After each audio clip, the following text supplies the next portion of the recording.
Hello, my amazing people. Welcome back to my channel. You know, life is kind of like a variety show, right? Every day there's a new segment, a new challenge, new laughs, and sometimes new tears too.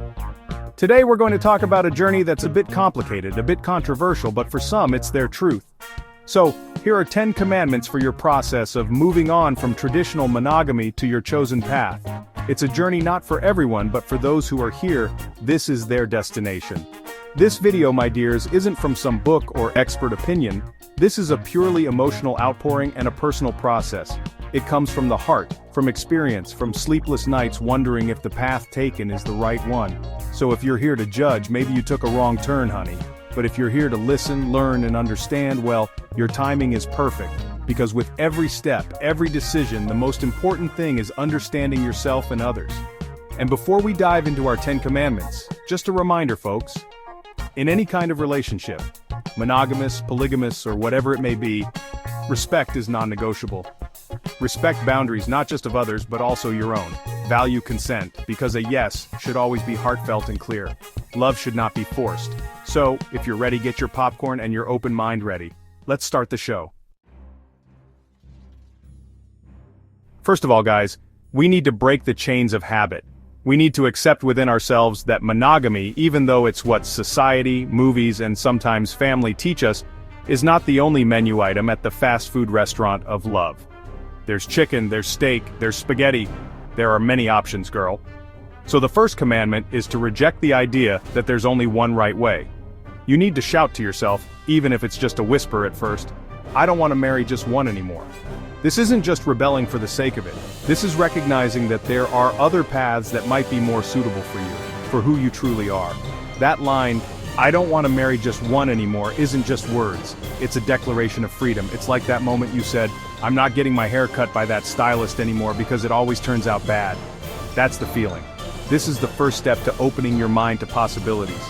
You're not saying monogamy is wrong for others, you're just saying it's no longer the only option you'll consider for your own life.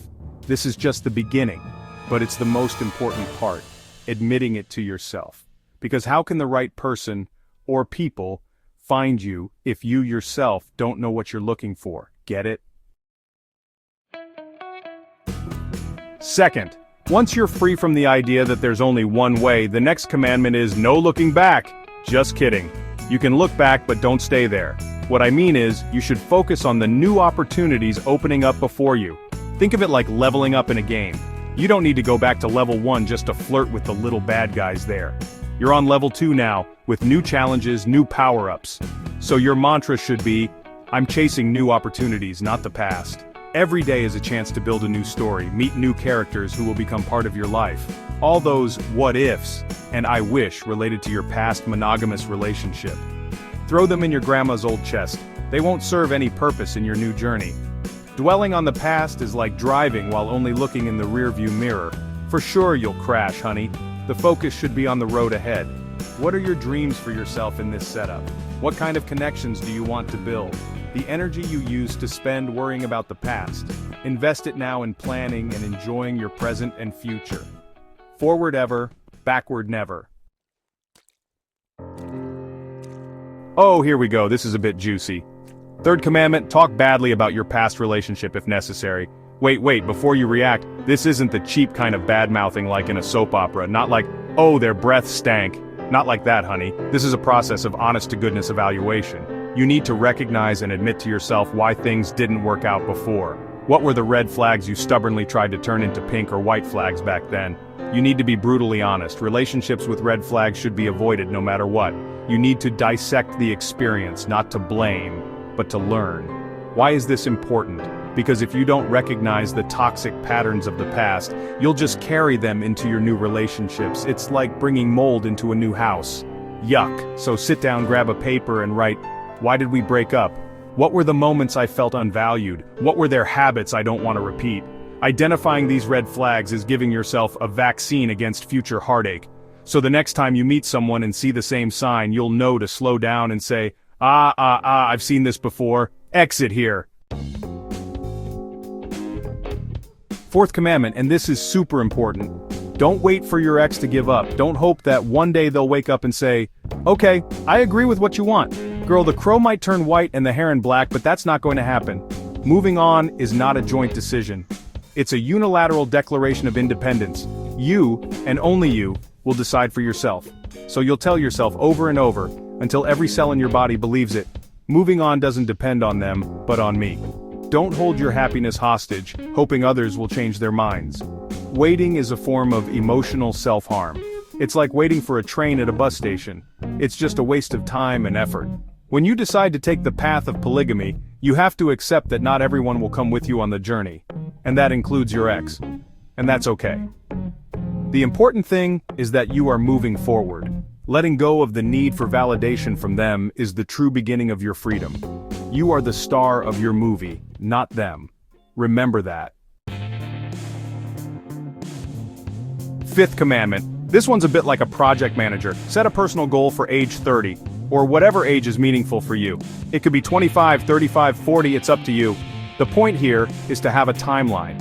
This isn't to pressure yourself, but to give direction and urgency to your dreams. It's like writing a thesis. If there's no deadline, it might take you 10 years to finish. So say with conviction, by age, I will push forward with my plan for polygamy. This is your North Star, your guide. Setting an age or time is a way to make an abstract dream concrete. It becomes a goal with an action plan. What steps do you need to take before that age arrives? Maybe you need to become financially stable first. Maybe you need to go to therapy to process your emotional baggage. Maybe you need to learn more about ethical non-monogamy. This deadline will urge you to act now, not tomorrow, not in a year. It empowers you to control the narrative of your life instead of just letting fate carry you along. Sixth commandment, and this is about standing firm. Don't go back to an ex who returns for monogamy. Oh, this is that classic plot twist in movies, right? When the ex suddenly comes back crying with flowers and says, just me again, I'll change, I promise. And then you're weak, honey. Here, you need to be as strong as the walls of Intramuros. If they come back but offer the life you've already left behind, the answer should be a resounding, thank you next. Your mantra, my decision is final. Polygamy is my chosen path. Being final in your decision shows self-respect. It shows that you value the emotional and mental energy you've invested to get to this point. Going back to the old ways is like rereading a book where you already know the sad ending. Why would you waste your time? Standing firm on your chosen path, even when it's hard, and even when there's temptation, will strengthen you. Remember, you're not a bad person for saying no, you're just choosing your own happiness and the life that will truly make you happy. And that's priceless. Seventh commandment, a somewhat delicate topic for many of us, especially in Filipino culture. Respect your mother, but cover yourself. We know we love our mothers very much. They are our first teachers, first best friends, and sometimes first antagonists too, just kidding. But seriously, often all they want is what they think is best for us, which is often based on tradition. They might not understand or accept your decision to pursue polygamy, and that's okay. The commandment here is, listen to them. Respect their opinions, but in the end I will decide for my own safety and happiness. You don't have to fight or turn your back on your mother. What you need is to build healthy boundaries. You can say, Mom, I love you very much, and I understand your concern, but this is my life, and this is what I've chosen to make me happy. I hope, even if you don't understand, you can respect my decision.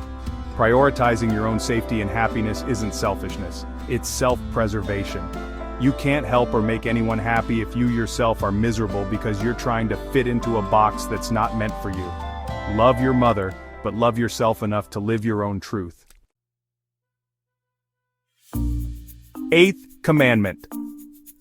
And since we've talked about our biological mothers, let's talk about the mothers we choose in life. The commandment, have many mothers, figuratively, of course. This doesn't mean literal mother figures, okay? What I'm referring to here is the importance of having a strong support system made up of positive female influences, or anyone who gives you wisdom, guidance, and unconditional support. These are the older sisters, aunts, best friends, mentors who understand you and what you're going through. Your mantra for them, I am grateful for all the women who have taught me lessons in my life. You know, taking a non-traditional path can be lonely and scary if you're all alone. That's why it's so important to surround yourself with people who lift you up, not those who drag you down. These are the people you can call when you're confused, when you're happy, when you need advice, or even just someone to listen to your life dramas without judgment. These mothers are your tribe. your safe space. Find them, nurture your relationships with them, and be a mother to others too. Because on this journey, we need all the love and support we can get. Ninth commandment, and this is for the core of your being. Don't let past hurts cause pain.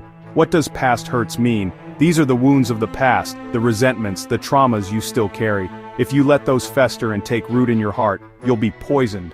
Anger and resentment are like drinking poison and waiting for someone else to die. Only you get hurt. So the commandment, my emotional health is more important than the injuries from the past. You need to prioritize your emotional healing. Healing isn't easy and it's not quick. Sometimes you need help from a professional like a therapist or counselor, and there's nothing wrong with that. Asking for help is a sign of strength, not weakness. Sometimes healing means forgiveness, not for them but for yourself. Forgiveness to free yourself from the burden you're carrying. Your emotional well-being is the foundation of everything. How can you build healthy and loving relationships with others if your relationship with yourself is broken? So, take care of your heart and mind. Heal, my dear.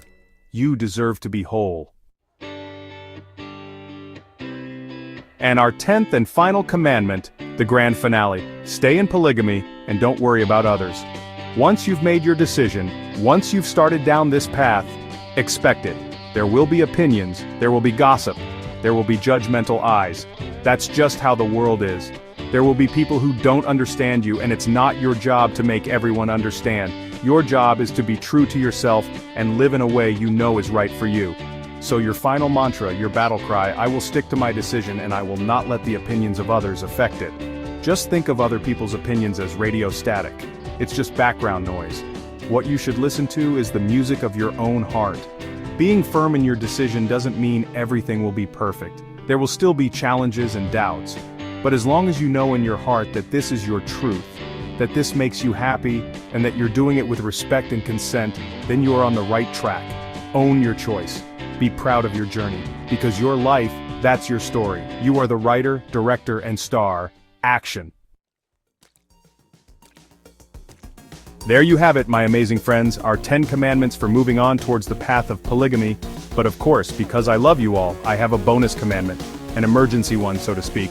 And it is, when I'm angry, I will consider two options: stay in polygamy or walk away, nothing else. Simple, right? When you're in the middle of a mess, an argument, jealousy, or doubt, you only have two choices. Either you commit to working it out within the framework you've chosen, or you walk away. There's no option to go back to monogamy or try the old way. This simplifies your choices and keeps you true to your path. I hope you learned something from our chat today.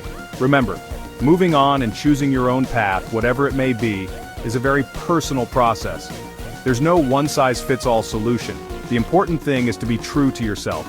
Respect boundaries, not just of your partners, but also your own limits. Value consent at all times because it's the foundation of any ethical relationship.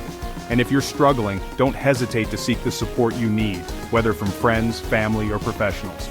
In the end, you are in control of your life. You hold the steering wheel. Don't let other people dictate your direction. Choose your happiness, choose your truth, and never ever forget to like, share, and subscribe to my channel for more amazing chats. Until next time, everyone, have a great life. Mwah!